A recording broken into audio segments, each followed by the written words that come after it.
Бүгүн 9 октябрь күнгө дүйшөмбү. Бүгүн ушул почта кызматкерлеринин бүткүл дүйнөлүк күнү. Почта аркылуу алган белегиңиз же болбосо ушул багытка байланышкан окуяларыңыз болсо бөлүшүңүз деп WhatsApp номерибизди айткан элек. Чындыгында кызыктуу окуялар абдан көп экен. Анткени билдирүүлөрдү окуп жетишпей аткан учурубуз. Кезектегисине көңүл буруңуздар. Саламатсыңарбы? Кутман таң. Почта кызматкерлеринин майрамы менен куттуктайм. Менин байкем 91-жылы уулду болуп, бизге почта аркылуу телеграмма менен сүйүнчү жөнөткөн. Ошондо атам абдан кубанып, кой союп айылга той өткөргөн. Себеби биринчи неберелүү болгон. Небересинин атын Аскар деп койгон болчу деп телегөрүүчүбүз жазган экен. Кандай жакшы көз ирмем эсте калган. Кутман таң, Кыргызстаным, почта кызматкерлеринин майрамы менен куттуктайм. Почта дегенде эле бизде жылуу маанай, сонун жаңылык, сүйүнчү кабар элестеп, катты ачканча шашчу элек. Почта ящикти күндө бир канча ирет карачу элек. Бир күнү сүйүү каты келип, бирок аты жазылбай, ушул күнгө чейин табышмак болуп келген. Себеби мен сени күндө көрүп, рахаттанып жашап келем деп жазылган эле. Ушул кат эсимден эч качан кетпейт дейт. Саламатсыздарбы? Менин чоң атам почтада иштеген, ат менен газета тараткан. Менин чоң атам 10 октябрда 70 жашка толот дейт. Талас облусунун Бакай Ата районунун Оро айыл өкмөтүнүн почтасында иштеген. Ардактуу ушул Талас облусундагы Бакай Ата районунун Оро айыл өкмөтүнүн почтасында иштеген атаңыздын атын жазып койсоңуз абдан жакшы болмок экен. 70 жаш юбилей менен куттуктайбыз жана бүгүнкү майрамы менен куттуктайбыз. Мындай билдирүүлөрдү дагы да болсо жөнөтө берсеңиздер болот. Мен азыр бир өзөктүү маанилүү маекке көңүлүңүздөрдү буруу үчүн сөздү кесиптешиме узатам. Чоң рахмат кесиптеш, ыраазычылык билдирели. Эмесе урматтуу телегөрүүчүлөр, жалпыңыздар биз менен бирге болуңуздар дейли.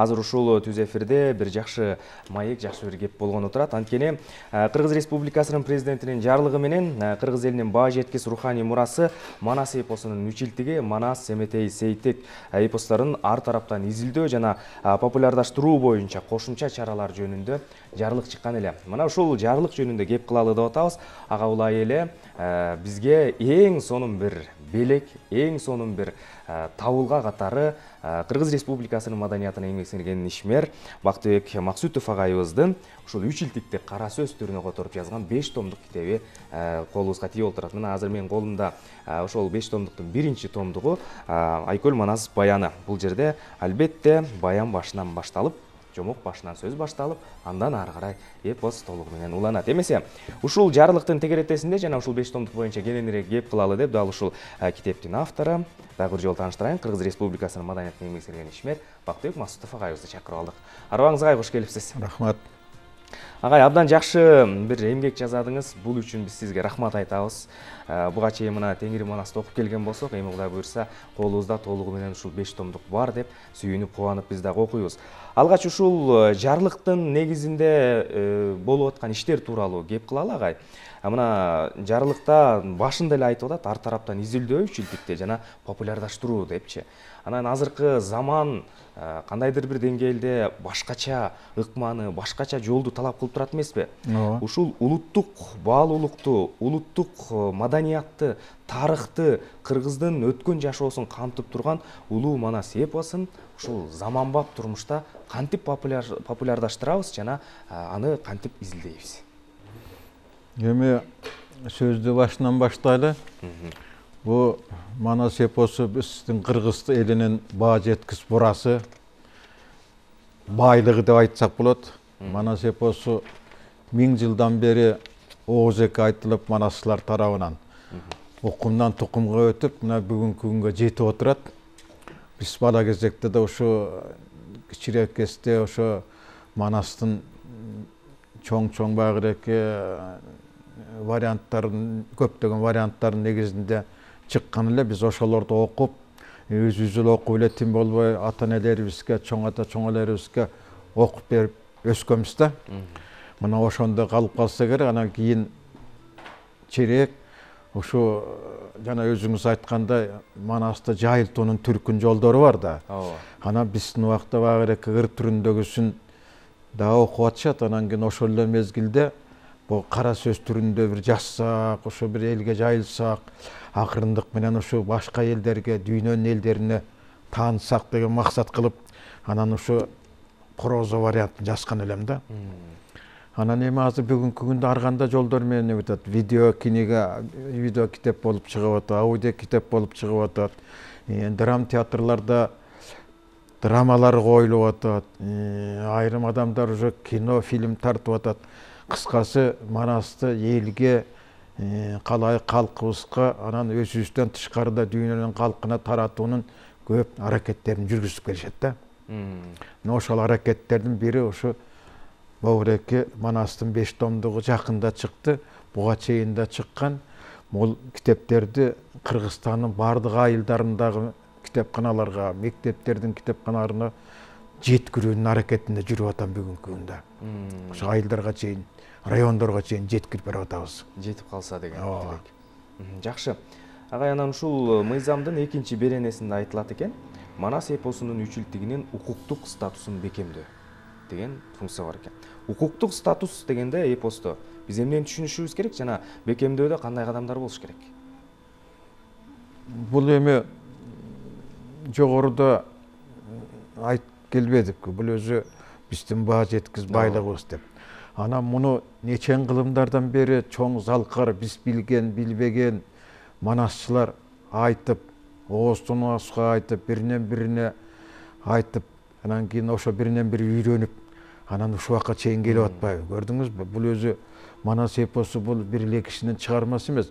Бул 1000 жылдан бери ошо кыргыз элинен чыккан чоң манасчылардын эмгеги десек болот да. Бул манасчылардын эмгеги десек болот.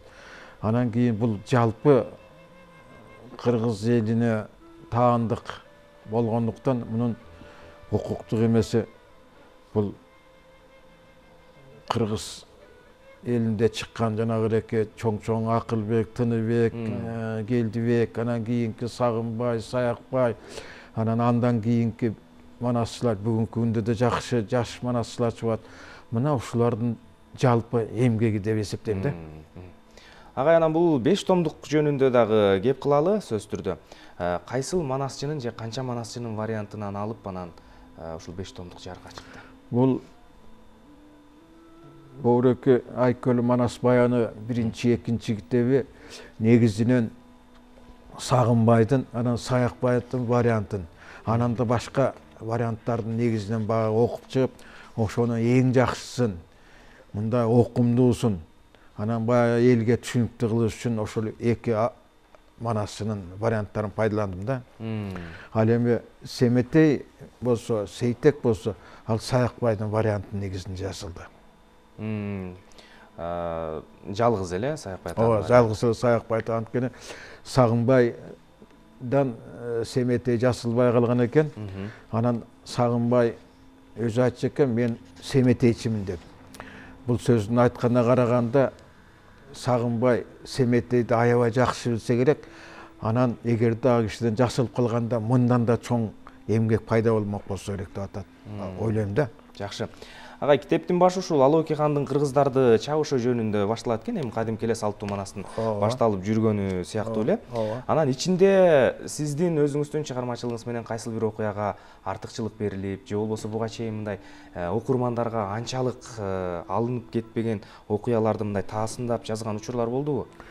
Эми менин максатым ошол жанагы элекке Сагынбайдын, Саякбайдын эле вариантын адып эле ошону эле мындай эле кара сөзгө айлантып коюу максат эмес. Ошонун эң жакшы жактарын, көркөмдүгү жагынан, баягы элекке айтканда, окуганда мындай адамга жетиштүү болуш үчүн аябай аракет кылдым да. Анан өзүм да элекке чыгармачылык менен аракет кылып, өзүм да сөздөрүмдү кошуп, айрым бир окуяларды мындай күчтөндүрүүнүн аракетинде болдум да. Ыр түрүндө айтылганда жалаң уйкаштык менен негизи эле Манаста баягы мындай бир жорго сөз менен сүйлөнөт эмеспи баардык агай? Анан кара сөзгө айландыруу өтө эле мындай оңойго турбаган иш болду го. Мен сизди түшүндүм. Мен баягы элекке муну окуп атканда баягы мисалы үчүн романдар бар да, кыргыз жазуучулар романы, мисалы үчүн Түгелбай Сыдыкбековдун, Чыңгыз Айтматовдун романдары бар да, повесттери бар да. Андай эмес, муну окуп атканда кадимки манас окугандай эме калып турат да, элес калып турат. Окуганда да бир жорго сөздөр менен. Ооба. Мүмкүн ошончо манастагы баягы жакшы эмелерди, сүйлөмдөрдү, сөздөрдү буга киргизгенге аракет жасадым да. Кыскасы, муну окуп атканда, манас окуп аткандай сезилет да өзүнө өзү эле. Кадимки ыр түрүндө сыяктуу болуп, ыр түрүндөгү деле таасир калтырат да окурмандарга. Жакшы агай, мына ушул китепти дагы жайылтуунун аракетинде болуп атам деп калдыңыз өзүңүз.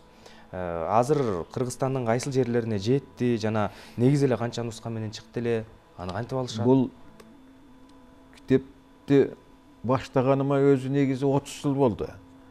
1995-жылы Манастын 1000 жылдыгында биринчи китеби чыккан. 95-жылы. Анан ошондон бери мүмкүнчүлүктүн чегинде улам чыгарып, жер-жерге жеткирүүнүн аракетин кылып келемин да. Бүгүнкү күндө 1000 нуска менен чыкты бул китеп. 1000 нуска менен чыкты. Ошо Таласка, Ош, Жалал Абадтын айрым райондоруна жетти. Эми мындан арда мүмкүнчүлүк болсо, дагы калган облустарга, Нарынга, Ысык көлгө, башка райондорго жеткирүүнүн аракетин жасайм. Ошол жердеги эмелерге, мектептерге чейин жеткирип атабыз. Билим берүү башкармалары бар, билим берүү бөлүмдөрү бар, райондук китепканалар бар. Мына ушуларга жер-жерине жеткирүүнүн аракетинде жүрүп атабыз. Жакшы агай.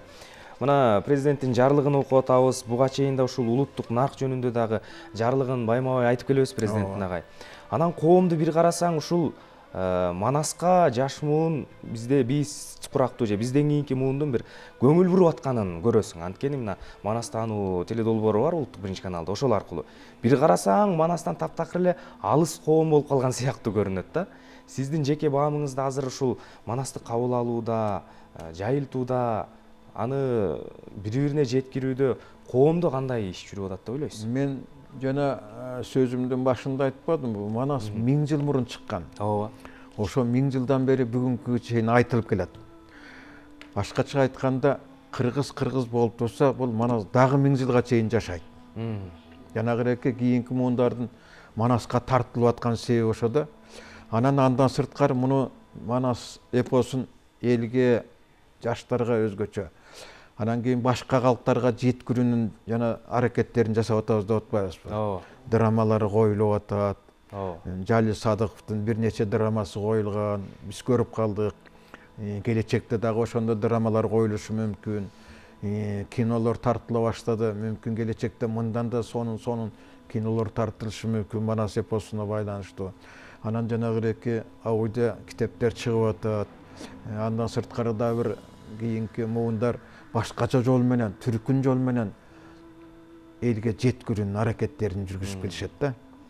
Башкача айтканда, Манас кыргыз болуп турган дагы 1000 жылга чейин жашайт деп ойлойм да. 30 жылдык эмгек агай оңой эмес. Абдан көп нерсени билдиңиз. Манастын ачылбаган сырлары балким сизге баягы жаргын чачкандыр дегендей.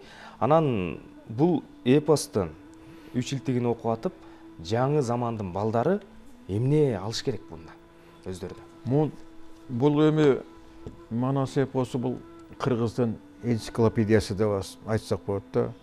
Мунда каада, салт, үрп адат, мында махабат темасы да бар, мекенди коргоо, эрдик, жолдоштук, кыскасы мунун ичинде баары бар да, баары бар. Муну окуган киши өзгөчө жаштарга өтө керектүү нерсе да. Өзгөчө ореке каада, салттарды үйрөнүүгө билип калышат. Андан сырткары Манастын эң негизги темасы бул эл жерди коргоо да. Манас эпосунда ошо эл жерди коргоп, Манас өзү дагы, Манастын 40 чоросу дагы, жүздөгөн, миңдеген кишилер ушу эл жерди коргош үчүн казатка аттанып, айрымдары аяктан кайтпай калган да. Бирок анын тукумдары, мисалы үчүн Семетей, Сейтек, андан беркилер кыргыз жерин коргоп, кыргыз элин коргоп, мына бүгүнкүгө чейин ошо кыргыз болуп, өзүнчө мамлекет болуп, өзүнчө улут болуп, мына жашап келатабыз. Демек, мындан азыркы муун бир патриоттуулук сезимдин эң туура айтасыз. Бул патриоттук сезимди үйрөнсө болот. Аябай ошол патриот сезимин козгойт да, жаштардын патриот сезимин козгойт. Жакшы. Мындан кийинки кадамдарда кандай болот агай? 5 томдук чыкты, азыр таратып атасыз, Кудайга шүгүр. Дагы мындан ары муну жайылтууну, элге жеткирүүнүн жол жобосу. Туура айтасыз. Менин оюмдагын айттыңыз да. Мен жекеле бул китеп менен жеткирүү эмес, башка да жолдорун дагы ойлоп, даже эмгектенип келатам да. Бул эпостун 5 драма жаздым да. 5 драма жаздым. Мисалы үчүн Ушул эпостун үлгүсүндө. Ушул эпостун негизинде 5 драма жаздым. Мисалы үчүн Манастын төрөлүшү жана хан шайланышы деген драманы жаздым. Чоң казат деген драма жаздым. Каныкейдин Тайторун чапканы деген, Айчүрөктүн ак куулу учканы, Сейтек Баатыр деген 5 драманы жазып даярлап койдум. Анан эми сунуш кылабыз го театрларга. Театрлар быйыл театрларга көп көңүл бөлүнүп, мамлекет тарабынан каражаттар бөлүнүп атат. Анан келечекте алардын көңүлүнө туура келип калса, мүмкүн келечекте театрларда коюп калатка деген ойдомун да. Буюрса агай. Биз ошол күндү күтөлү, буюрса театрда ошол сиздин драмаларыңыз коюлуп калган.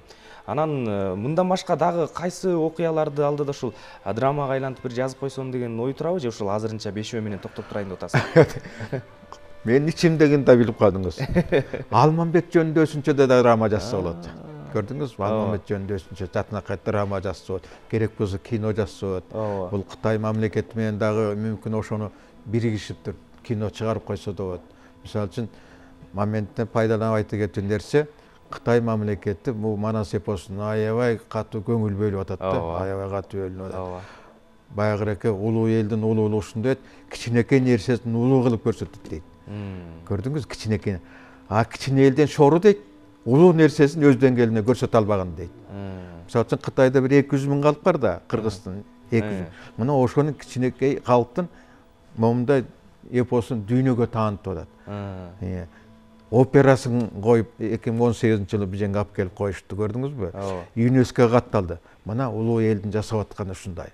Ал эми Манасталар душман деп айтылат агай. Душманына жасап аткан иши. Ал эми биздин Кыргызстанда өзгөчө акыркы 2 жылда ачык айтышыбыз керек, Манаска байланыштуу көп иштер аткарылып атат. Көп иштер аткарылып атат. Мынакей Манас театрын ачып атат. Манасчыларга шарт түзүп берип атат. Кыскасы Манаска байланыштуу көп жакшы иштер аткарылып атат да. Андан сырткарда буюрса бул китептин буюрса орус тилине которула турган дагы убактысы келип калды окшойт. Бул боюнча президенттин дагы оодасы бар. Буюрса ошо орус тилине которулуп калабы деген оюм бар. Жакшы агай. Анда ого бетер баягы башка элге жайылышына дагы көп мүмкүнчүлүктөр. Менин максатым ошо да, менин максатым ошо. Бар болуңуз агай. Ушул 30 жылдык эмгегиңизге таазим. Мына ошондон бери карай иштеген эмгегиңиздин үзүрү биздин колубузда 5 томдук турат. Муну ар бирибиз окуп, билбеген жерибизди кайрадан бекемдеп алуу үчүн, билген жерибизди дагы эсибизге бекемдеп сактап алуу үчүн эң сонун мүмкүнчүлүк. Аман болуңуз агай. Рахмат. Урматтуу телекөрүүчүлөр, бүгүн биз Манас эпосу жөнүндө кеп кылдык. Манас эпосунун 3 жылдыгын ушул ар тараптан изилдөө жана популярдаштыруу боюнча президенттин жарлыгы чыккан эле. Мына ушул жарлыктын негизинде Кыргыз Республикасынын маданиятына эмгек сиңирген ишмер Бактыбек Максутов агайыбыз Айкөл Манастан баштап Сейтекке чейин 5 томдук китепти жарыкка чыгарды. Албетте ар бириңиздердин үйүңүздөрдө ушул 5 томдук болсун, Манас китеби болсун деп тилейли, анткени Манас улуттун улуу байлыгы.